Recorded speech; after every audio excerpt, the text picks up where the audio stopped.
Hey there. Wanted to make a quick video talking about the whole AI art situation.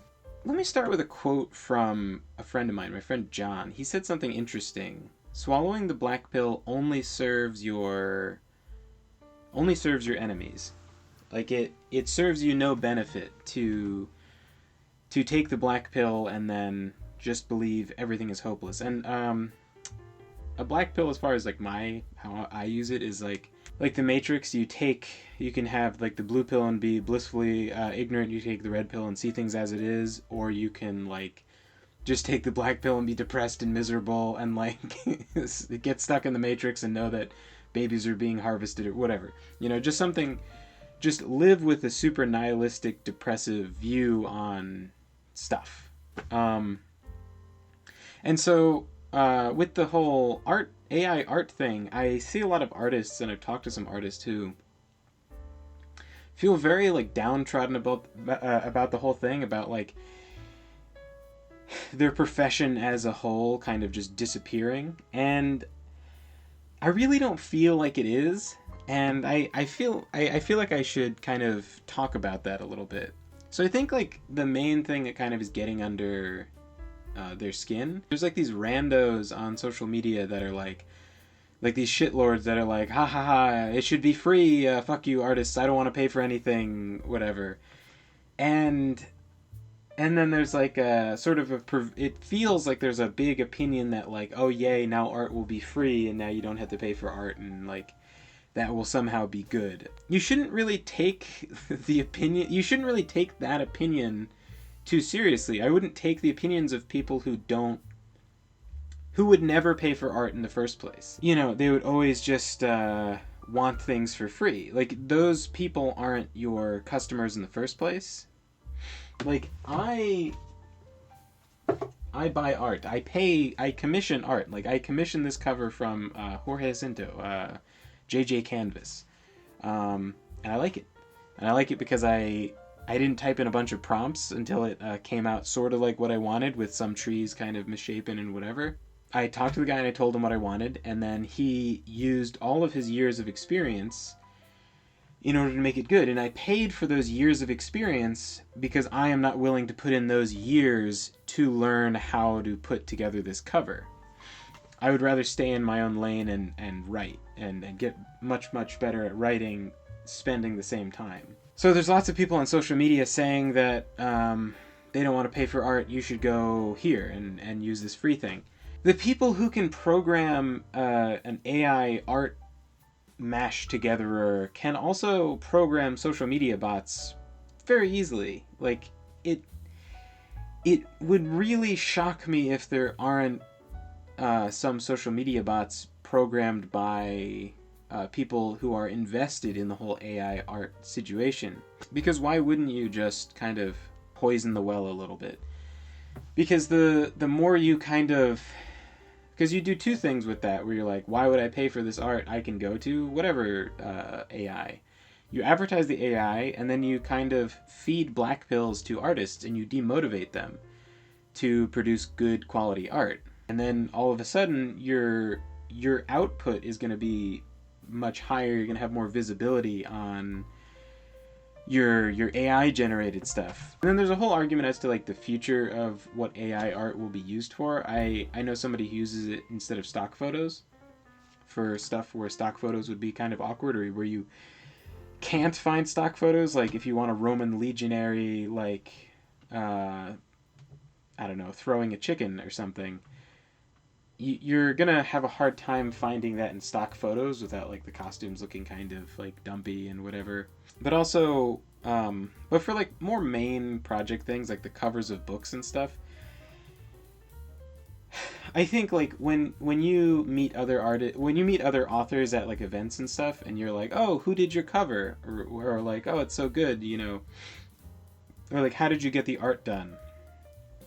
And then they tell you something stupid, then you're not going to like respect them. Like if they're like, oh yeah, I got it for free, instead of supporting another, you know, artist in like, instead of supporting someone on the other side of the coin, I just like opted for this free option. Or like, oh, I painted it, or like, oh, I took a picture and then I photoshopped it, or it was, oh no, I just used this free site where it generates a cover for you. And like, if you're a writer and you're selling at these events, you kind of want to be respected by your peers. So as far as the future of people going towards AI art, I don't know. Like, me personally, I would be like, oh, so they're over here. They're not. They can't. They can't afford their own artist. They can't. They don't have like the money for like the big artist, right? Like, if you had like, I forget what his name is, but the guy who did all the Manowar album covers. If you had a barbarian fantasy novel with that guy's art on the cover, you know, or you can get some guy to kind of pastiche Frazetta or something.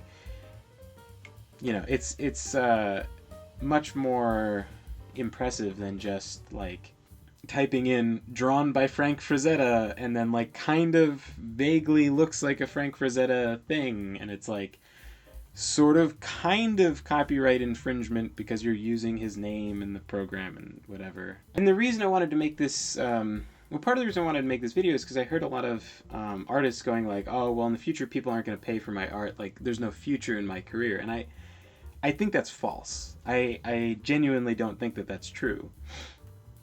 Like, AI art kind of works on remixing art. So there might be a period that happens where it's like more people are using AI art than are paying for a cover. But that will inevitably kind of lapse because eventually all the AI art is going to look super similar, and it kind of already does. Like you can kind of already tell like if I'm scrolling past, I can kind of tell when it's AI art just because all the castle pictures kind of are using the same sort of formula, and like it's always a sort of reddish, like kind of cathedral looking thing, and it's like the windows don't make sense like instinctively, like they're just kind of in weird spots. And like all the faces on some of them, on like some of the programs, all the faces will make sense because they must have much more rigid programming for the face, but then they'll be missing a hand, or they'll be in something like a pose, but it's just their whole body's twisted up and doesn't make sense. And you know, all that stuff can be improved and refined and stuff, but even if it is, like I said, the story is bad.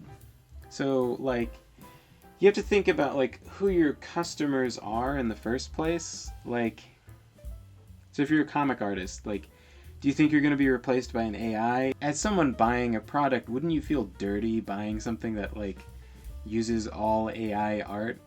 And like nobody's thinking about AI artists as actual artists. It's just people like brute force trying over and over again with like different prompts on like a very specific program. It's like not, if you give an artist a pen or a pencil or a paintbrush, they're gonna have that dexterity and kind of, you know, it's a translatable skill, whereas,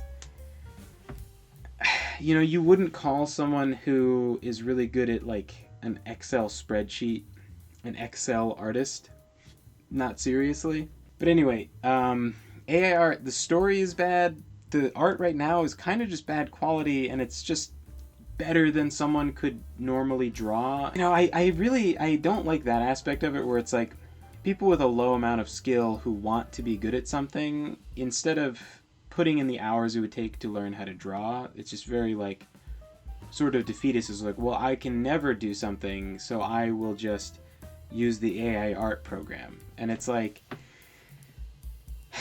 someone like a kid who's young, like in like middle school or something, and they're just kind of figuring out what they want to do.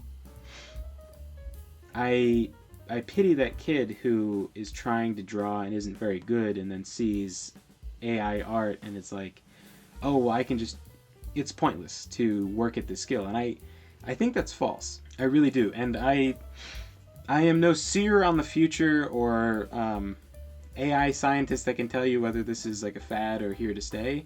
But I do buy art, and I would never buy AI art. I would always pay for art for one of my books because I want it to be because I'm serious about the books that I make, and I want the covers to reflect that. I want them to be good covers. I want I want someone's blood, sweat, and tears to go into the cover. Someone to use all their years of experience and their creativity and their artistic talent to turn my imagination into an image.